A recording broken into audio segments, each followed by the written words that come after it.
안녕하십니까. 2021년 11월 30일 최변목의 팩트 시작하겠습니다. 어제 민주당의 윤리심판원이죠.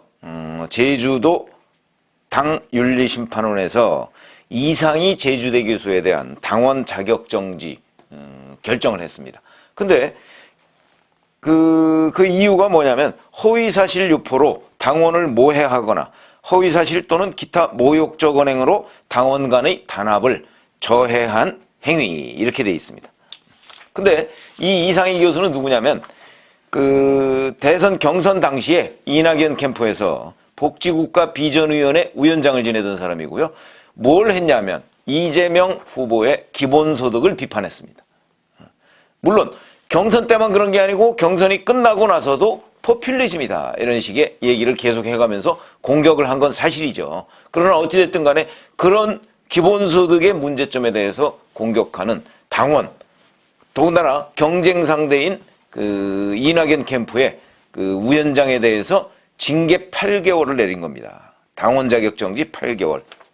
자, 그러다 보니까 이제 이상희 교수가 가만히 있을 리가 없죠. 징계 결과를 통보받고 나서 저는 이재명 후보와 586 운동권 카르텔이 장악한 민주당이 이렇게까지 깊이 병들었다는 사실이 확인된 것 같아 억울하고 참담한 신경을 감출 수 없다. 이재명의 민주당은 이 후보와 586 운동권 정치 카르텔의 적폐를 넘어 이제 독재의 길로 접어들고 말았다. 어쩌다가 민주주의의 요람이던 민주당이 이렇게까지 망가지고 말았는지 개탄하지 않을 수 없다. 이런 식의 입장을 밝혔고요.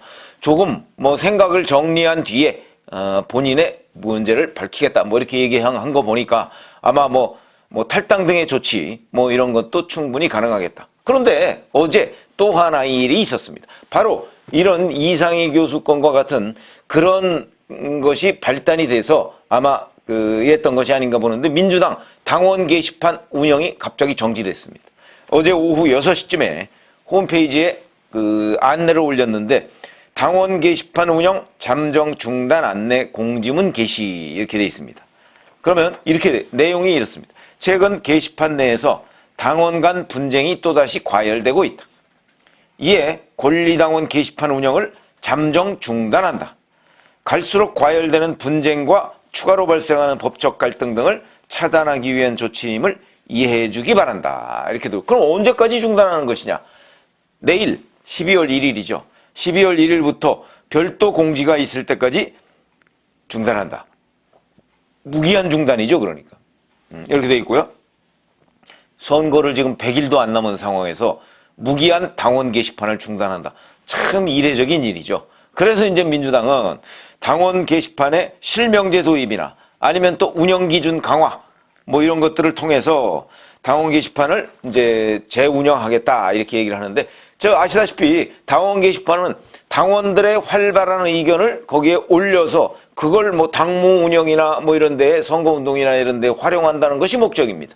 그런데 여기에 많은 당원들이 자기의 의견을 가감없이 표현하다 보니까 그것이 때로는 다른 후보 또는 당의 후보에 대한 공격, 비판, 이런 거로도 연결되니까 이제 당으로서는 불편한 거죠. 그러니까, 이거 아예 완전히 차단하겠다. 그럼 거기는 일사불란하게 소위 이재명 어천가만 나와야 되느냐. 이제 이런 논란이 제기되는 내용입니다. 지금 민주당의 이재명이 아니고 이재명의 민주당을 만들겠다는 이재명 후보의 선언이 바로 여기에도 그대로 투영되는 것이죠. 이제 민주당 내에서는 이재명 비판은 금기다. 성역이다. 이런 얘기가 되는 거하고 비슷한 그 길로 가고 있는 것이다. 그래서 제가 내전이라는 표현을 쓴 겁니다. 이게 이제 아직도 이낙연 전 경선 후보에 대한 지지자들 이런 사람들이 이재명 후보에 대한 부분을 사귀지 못하고 있는 겁니다. 저는 근데 이거 그렇게 중요한 거라고 보지는 않습니다. 오히려 거기에 대응하는 이재명 후보 캠프의 포용성, 관용성 이거의 한계를 노출하는 것이 저는 유권자들한테도 심각한 측면을 초래하고 있다. 이게 오히려 심각한 마이너스 요인이 되고 있다. 선거운동상 이런 얘기를 합니다. 아니 자기 당 경선 캠프에서 경쟁했던 사람들이 낙선함으로써 좀 분풀이 좀 하고 또 기본소득이라는 거 원래 비판받을 소지가 많은 거 아닙니까? 요즘에는 이재명 후보도 기본소득 자기 제1 공약이라고 별로 얘기도 못 하던데요. 그러면 그런 건 활발하게 거기서 토론하고 그러면서 그 사람들을 어찌됐든 간에 포용하려는 노력이 있어야 되는 거 아니냐. 경선이 끝났는데. 근데 그렇지 않고 반대하는 사람은 징계하고 당원 자격 정지하고 그리고 반대하는 사람들이 여기저기 떠든다고 그래서 그 통로를 아예 차단해버리고 이런 독재적, 전제적 발상이 과연 어디 있느냐. 이게 이재명의 민주당을 만들려는 목표냐 하는 부분에 대한 답변을 해야 된다. 아니 그런 부분에 대한 답변이 없이 그냥 차단하고 막고 뭐 이런 것만 가지고서는 이재명 후보의 민주당이 결국은 이게 이재명 1인 정당 사당으로 가는 것 아니냐 하는 비판을 피하기가 어려운 것 아니냐. 뭐 이런 생각이 들고요. 자, 근데 이 당만 문제가 아닙니다. 국민의힘도 문제죠. 국민의힘은 이준석 대표가 무슨 라디오인가 뭐 어디 나와서 이렇게 얘기했습니다. 김종인 전 비대위원장과 관련해서 아직도 김종인 전 비대위원장을 영입해야 된다는 미련을 아마 버리지 못한 것으로 보이는데 글쎄요. 그렇게 분석력이 없는지 모르겠습니다. 지금 현재 나온 윤석열 그 캠프의 여러 가지 분위기나 윤석열 후보의 움직임 이런 것들을 종합해보면 김종인 전 위원장의 관계는요. 김종인 전 위원장이 조건 없이 합류하기 전에는 끝난 겁니다. 지금 아직도 뭐 전권 타령하고 있습니다. 이준석 대리인이 황당한 일이죠. 이미 끝난 일을 가지고 다시 후보 뒤통수를 치고 있다. 이게 야당 대표가 할 일이냐. 그래서 이준석 리스크가 도졌다. 어떤 얘기를 했냐면 김종인 전 위원장에 대해서 돈 주고도 살 수 없는 소다. 속감 문제가 아니라 예의를 갖춰서 모셔야 한다. 전권을 드려야 한다. 그러면 아니 대통령 후보는 윤석열인데 그러면 국민의힘의 정말 힘은 김종인이 가져야 된다. 이 무슨 말도 안 되는 논리입니까? 논리도 아니고 이건 그냥 떼쓰는 것에 불과합니다. 자기도 얘기했지 않습니까? 당원 당규에도 엄연히 있고 대통령 후보가 선출이 되면 어느 당이든 대통령 후보가 당무 우선권이 있습니다. 당원들에 의해서 선출된 당 대표보다 우선권이 있습니다. 그런데 아무에 의해서도 선출되지 않은 김종인이라는 선대위원장한테 전권을 줘야 된다는 이건 무슨 여의도 정치 10년 정도 했다고 하면서 이건 말도 안 되는 얘기입니다. 있을 수도 없는 얘기고 현실적으로 가능하지도 않은 얘기다. 그런데 이준석 대표라는 사람이 지금 이렇게 얘기를 하고 있다. 그것도 다 끝난 마당에 이준석 리스크가 도졌다고 얘기를 안 할 수가 없는 대목이다. 그 다음에 지금 상임선대위원장으로서 어제부터 활동을 시작했습니다. 윤석열 후보와 같이 세종시를 방문해서 자 충청권에 뭔가 확실한 깃발을 꽂겠다. 이런 의지를 불태우고 있는 김병준 선대위원장에 대해서는 사실상 선대위의 원톱이다. 김 위원장이 전투 지휘 능력과 관련해 실적이 있지는 않다. 김병준 위원장을 깎아내린 겁니다. 아니 본인과 같이 공동 상임선대위원장입니다. 지금 추켜 세워주고 도와주지는 못할 망정.